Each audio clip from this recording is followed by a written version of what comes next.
Hi అండి అందరికీ. ఈ అహ్మద్ కావ్యతో బాగా చదువుకో, పబ్లిక్ ఎగ్జామ్స్ ఉన్నాయి అని చెప్పేసి వెళ్ళిపోయినాడు. వెళ్ళిపోయిన తర్వాత ఇక అమ్మాయి కళ్ళల్లో చూడాలి, ఇక నీళ్ళు ఆడుతూనే ఉన్నాయి.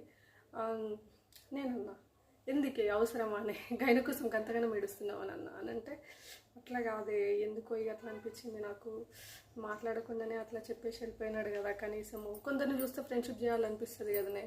ఇక అది ఇంకా ఏంటో తెలియదు కానీ ఆయన అట్లా చెప్పి పోయేసరికి, నాతో మాట్లాడడం కూడా మాట్లాడకపోయేసరికి నాకు ఎట్లనో అనిపించింది అని ఏడ్చింది.